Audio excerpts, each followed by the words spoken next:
right, Pitt County, welcome back into the Daily Reflector's Fearless Football Forecast. I'm Jordan Anders. He's Tony Castleberry. Back as usual for week 2 of the playoffs, Tony. Yeah.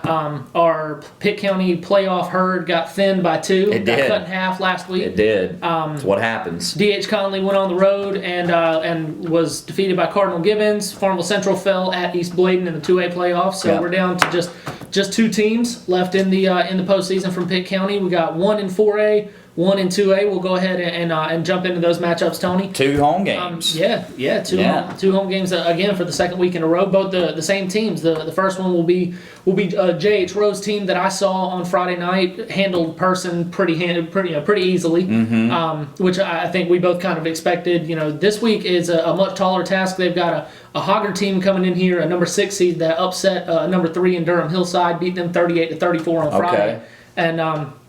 So Rose, coming off a strong performance, the defense was the story which I don't think hasn't been something they've leaned on. I don't think we've said that all year. But in the second quarter, they came up with some big plays to kind of turn that into a blowout. There, I think that's a big step forward for them in the postseason. Which it sounds stupid and cliche to say, but if you're going to be playing your best football and going to be improving on both sides of the ball, this is the time to do it. So that's a huge momentum boost for them, and a Hoggard team coming in that's going to play them tough. But I think Rose gets a win here and moves on. Yeah, we talked about, or I know at least I said that I felt like Rose was playing its best football at the right time of year. I think I said that last week. If I didn't, we'll just edit the tape to make it look like I did.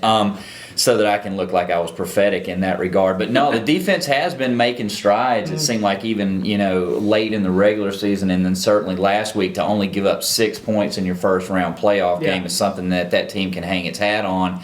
And, E.J. Harris continues to churn out massive games from the running back spot. 170 yards. Another 170. That's kind of not even close to his biggest games this year. But still a great game, certainly in the playoffs. And you're right about Hoggard presenting a different kind of threat from what Rose saw last week. So I feel like this game might start a little bit slow for Rose. I feel like Hoggard might come out there and hit them with a couple of big plays early.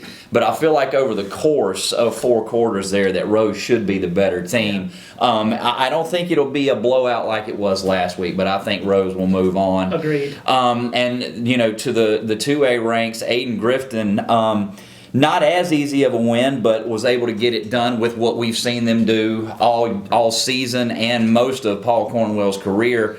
Just a power run game and see if the defense can stop it, and not a lot of them can. Right. They're facing East Bladen. This is a number 3 East Bladen team at number 2 Aiden Grifton.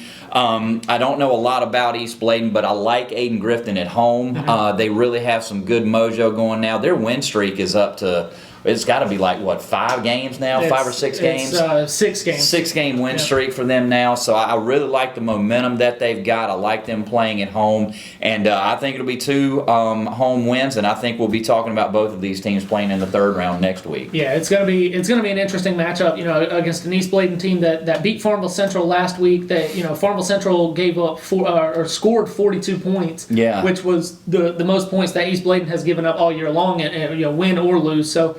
Farmville Central was able to move the ball, and like we said, Aiden Grifton has done nothing but move the ball on the ground. But East Bladen comes in with a running game. Their running back Ethan Hines rushed for 292 and 5 touchdowns against. Those are Central. E.J. Harris numbers. Yeah, those are some really big numbers. So I think it's going to be whichever team East Bladen or Aiden Grifton is able to kind of establish themselves at the line defensively, and which team can slow down the other's running game, because with numbers like these and numbers like Monica Whitehurst and Brandon Hardy, you're not going to stop either one of these teams. It's going to be who can slow down and provide the most resistance. But I'm with you. I think Aiden Grifton being at home, and I think they're rolling right now. I think they'll work on the defensive lapses they had against Red Springs and be able to move on to the 3rd round. Agreed. So I think we took both. We agreed on both games. Yeah, we're just going to pick the home teams. They could be playing the Patriots, and we're picking the home team. True playoff. Right.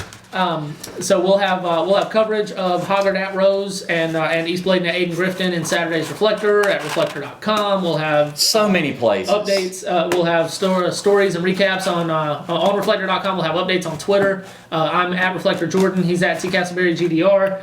And we got that and everything else going on, basketball, all kinds of stuff. I mean, just go to the web. Yep. Just Google We it. have got you covered on everything in Pitt County. Seriously. So, assuming, as we both picked and decided that we'll have we have one or both of these teams back next week, we will be back to do another show. So thanks for watching. Yep.